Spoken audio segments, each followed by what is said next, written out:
కార్తీక్ అయితే శౌర్య కంట్లో ఏదో పడిందని చెప్పి దీప పైట కొంగైతే తీసుకొని అలా ఊదిసి శౌర్యకైతే చేస్తూ ఉంటాడు. ఇక దీప అయితే అలా ఏం చేయలేక తలదించుకొని చూస్తూ ఉంటుంది. ఇక కార్తీక్ అలా శౌర్యకైతే కంట్లో ఏదో పడిందని అలా నెమ్మదిగా తన కళ్ళైతే తుడుస్తూ ఉంటాడు. అలా తుడవగానే కార్తీక్ అలా చూస్తూ ఉంటే దీప అలానే చూస్తూ ఉంటుంది. ఏం మాట్లాడకుండా కామ్‌గా ఉంటుంది. ఇక దీప అలా కార్తీక్ అలా చేసి శౌర్య కంట్లో ఉన్న నలకనైతే పోగొడుతూ ఉంటాడు. అలా అనగానే శౌర్య ఇప్పుడు తగ్గిందా అంటే ఇలా కళ్ళు మెదిపి కళ్ళు ఇలా పులుముసి తగ్గింది నాన్న అనేత అంటూ ఉంటుంది.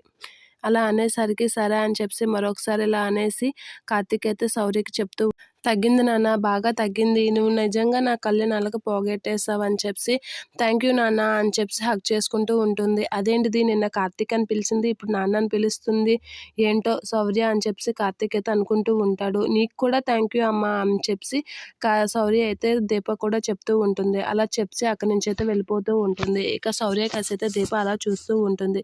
ఇక కార్తీక్ చేతిలో అయితే దీప కొంగు ఉండేసరికి దీప నెమ్మదిగా ఎలాగ తెలియక తీసుకోవాలని అయితే ట్రై చేస్తూ ఉంటుంది. అలా ట్రై చేస్తూ కార్తీక్ కసి చూడగానే కార్తీక్ ఒకసారిగా తన కొంగు ఒగ్గేస్తూ ఉంటాడు. అలా ఇద్దరు ఒకరినొకరు చూసుకుంటూ పైకి నిల్చుంటూ ఉంటారు. నిల్చొని దీప మనము పిల్లల కోసమైనా కొన్ని చెయ్యాలి, వాళ్ళకి అడిగిందల్లా లేదంటుంటే వాళ్ళు చాలా బాధపడతారు. మనకైనా ఎవరున్నారు, శౌర్య ఒక్కదాయే కదా, శౌర్య కోసమైనా మనం ఆలోచించాలి కదా అని చెప్పి అంటూ ఉంటాడు. ఇక దీప ఏం మాట్లాడకుండా తలదించుకుంటుంది.